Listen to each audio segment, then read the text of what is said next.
perskaičiau apie atostogas kitaip. Ar galėtum papasakoti, kas tai yra per atostogas? Atostogos kitaip, tai galbūt tikslesnis būtų pabėgimas nuo tavo kasdieninės rutinos. Visos sudarytos sąlygos tau, kad tu pailsėtum, kad tu atsijungtum nuo apskritai viso išorinio pasaulio ir susijungtum su savim, su visata, su gamta, su savo vidinė intuicija, su vidinė energija. Žodžiu, labai daug gilių ir gilaus darbo su savim ir, aišku, nuostabios atostogos, kur niekada pats savo negalėtum. Tai yra meditacija, kas tai yra? Tai joga, meditacija, kas tai yra? Meditacija, kas tai yra meditacija? Taip, meditacija užima labai didelę dalį ir kaip mes sakome, kasdieniniai toj rutinoje visada sakom, atsipalaiduok, pamedituok, nusiramink.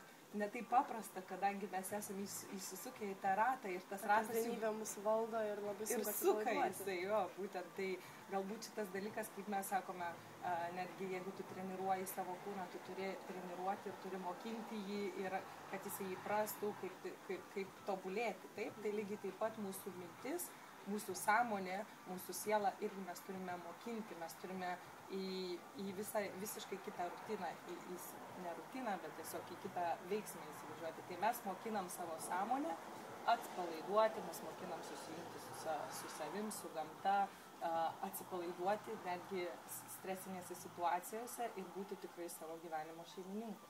O kokio amžiaus žmonėms skirtos šios atostogos?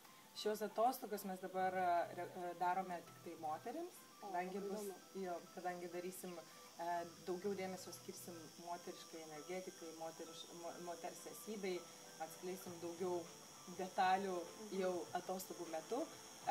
Žinoma, darysim vėliau ir moteriams, ir vyrams, čia nėra jokių diskriminacijų, bet amžius nėra visiškai jokio neriba. Labai dažnai atvažiuoja dukros su mamom, močiutė su anūkėm ir tai... Kiekviena moteris gali mėgauti šią meditaciją, šiam nuostabiom atostogom tikrai. Ir tikrai rekomenduojama, kaip aš sakau, kiekvienam žmogui rekomenduojama, tai vyras ar moteris, turėti bent jau vieną savaitę per metus tokių atostogų.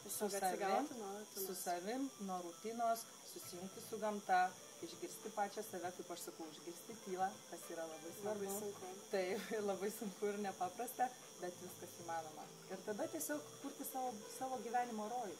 Ir atskleisk paslaptį, kada tai bus? Kada šios atostogos pradės? Atostogos jau visiškai neužilgo, čia, Ibicoje, šitoje nuostabioj aplinkoj su nuostabiu saulėlydžiu, kur mes esame dabar. Jau spalio 20 dieną laukiame visų merginų, moterų, kurios nori atvykti į Ibicą ir tikrai pasimėgauti savimi, nuostabia gamta. Nekantrauju pamatyti. Aš susitiksime ir bus tikrai nuostabios atostogas. Labai dėkui ir iki malonaus. Čiau.